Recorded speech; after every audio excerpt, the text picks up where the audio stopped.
उसे बड़ी ही प्यारी बातों और मसरूर कर देने वाली मुस्कुराहटों और अदाओं से अपने जाल में फांसने की कोशिश कर रही थी। और इसहाक का दिमाग बड़ी तेजी से सोच रहा था कि वो क्या करे और इन लोगों से किस तरह रहाई हासिल करे। उसने मेरीना से पूछा कि इस काफिले में कितने आदमी हैं।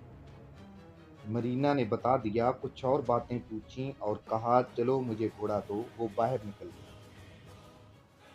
वो देखना चाहता था कि बाहर कितने आदमी हैं और उसके निकल भागने के अमकानात क्या हैं।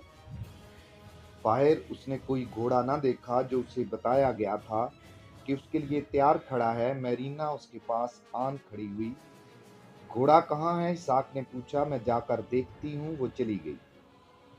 तुम ठीक कहते हो, मेरीना ने अपने सरबराह को जाकर बताया। ये शख्स पत्थर है। वो घोड़े के सिवा कोई बात नहीं करता। हम जो पूछते हैं इसका नाम नहीं लेने देता।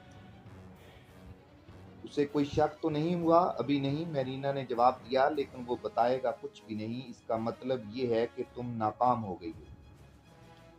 इन्हें मालूम नहीं था कि बारबरा ने उनसे इंतकाम लिया है और उसने ये साबित कर दिया है कि मेरीना कोई जादूगरनी नहीं जो नामुमकिन काम भी कर दिखाए। वो तो ये भी सोच रही थी कि सुल्तान अयूबी के इस जासूस को वहां से भाग जाने में मदद दे, लेकिन ये मुमकिन नजर नहीं आता था। इसहाक फिर खेमे से निकल गया। उसने मेरीना और उसके सरबराह को देख लिया। वो दूर खड़े बातें कर रहे थे। वो उनकी तरफ दौड़ा गया और पूछा कि घोड़ा कहाँ है? कहीं भी नहीं, सरबराह ने बिल्कुल ही बदले हुए लहजे में कहा। तुम कहीं भी नहीं जा सकोगे। इसहाक ने अपनी कमर पर हाथ रखा। वहां ना तलवार थी ना खंजर। उसने उन लोगों की असलियत जान लेने के बावजूद कहा, मैं हैरान हूं, तुम मुसलमान होते हुए मेरे रास्ते में आ रहे हो। अगर हमसे इज्जत कराना चाहते हो तो बता दो कि अपने सुल्तान के लिए क्या पैगाम लेकर जा रहे हो? सरबराह ने पूछा। सिर्फ इतना सा पैगाम है कि हमारे एक अमीर इज्जुद्दीन ने नूरुद्दीन जंगी की बेवा के साथ शादी कर ली है। इसहाक ने कहा। यह खबर पुरानी हो गई है, सरबराह ने कहा। तुम्हारा सुल्तान 2 माह गुजरे ये खबर सुन चुका है और वो अपनी फौज को शाम में लड़ाने के लिए तैयार कर रहा है। सही बात बताओ। क्या तुम सही बात बता दिया करते हो? इसहाक तुर्क ने पूछा।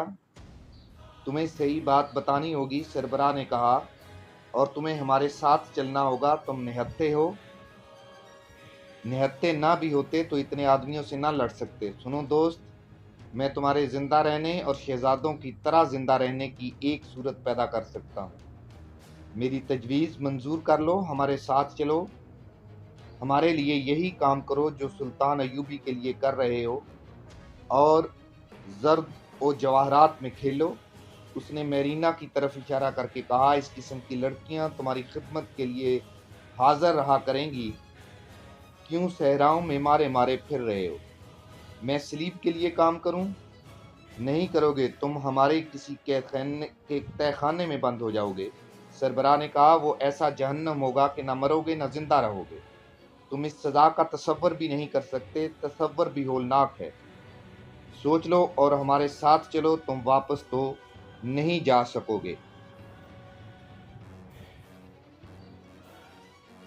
तुम मुझ पर इत्मीनान किस तरह करोगे? इसहाक तुर्क ने कहा। मैं तुम्हारे ग्रोह में शामिल हो जाऊं तो तुम मुझे मेरे ही इलाके में भेजोगे? तुम किस तरह यकीन करोगे कि मैं अपने ही इलाके में नहीं जाऊंगा और तुम्हें धोखा नहीं दूंगा? हमारे पास इसका इंतजाम है, सलीबी सरबराह ने कहा। तुम अपने इलाके की बात करते हो, हम तुम्हें तुम्हारे घर के तहखाने से भी निकाल लाएंगे। तुम्हारा ख्याल क्या है कि तुम्हारे मुल्क में हमारे जितने जासूस हैं, इनमें तुम्हारे मुल्क का कोई बाशिंदा नहीं? 10 जासूसों के एक गिरोह में सिर्फ 2 आदमी हमारे और 10 तुम्हारे अपने भाई होते हैं। इनमें से कोई हमें धोखा देने की जुर्रत नहीं करता। वो जानते हैं कि ऐसी जुर्रत करने वाले का अंजाम क्या होता है। हम सिर्फ उसे कत्ल नहीं करते, सबसे पहले उसके बीवी बच्चों को एक एक करके कत्ल करते और हर लाश उसके सामने रख देते हैं। और जो हमारे वफादार रहते हैं उनके लिए ये दुनिया बहिश्त बनी रहती है। इनमें से जो पकड़ा जाता है उसके घर वालों के घर जाकर वहां हम नकदी के अंबार लगा देते हैं। मुझे सोचने दो, इसहाक ने कहा। यहाँ से कब रवानगी होगी? आज ही, सरबराह ने कहा। आधी रात के बाद।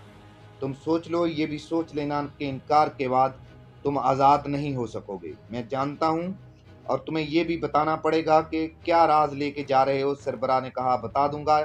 اسحاق نے جواب دیا، میرا ذہن بہت حد تک آمادہ ہو گیا ہے، جاؤ ابھی آرام کرو۔ سربراہ نے کہا۔ اسحاق ترک خیمے کی طرف چل پڑا۔ عز الدین نے نور الدین زنگی کی بیوہ رضیہ خاتون کے ساتھ شادی کر لی تو رضیہ خاتون کو اس شادی کی صرف یہ خوشی تھی کہ وہ عز الدین کو اپنے زیر اثر رکھے گی اور حلب کی افواج سلطان ایوبی کی افواج کی اتحادی بن جائیں گی۔ خانہ جنگی میں مسلمانوں کی فوجوں کی بڑی ہی آمد نفری ماری گئی تھی۔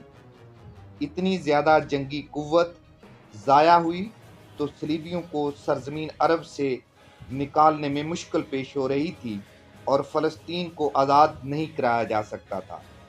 رضیہ خاتون کو توقع تھی کہ عز الدین اسے اپنا مشیر بنا لے گا، مگر شادی کے پہلے روز جب رضیہ خاتون نے اس کے ساتھ اس قسم کی باتیں کیں تو اس نے دیکھا عز الدین کوئی دلچسپی نہیں لے رہا۔ اس کے انداز میں اکتاہٹ تھی۔ وہ اس کمرے میں سویا بھی نہیں، محل کے کسی اور کمرے میں چلا گیا۔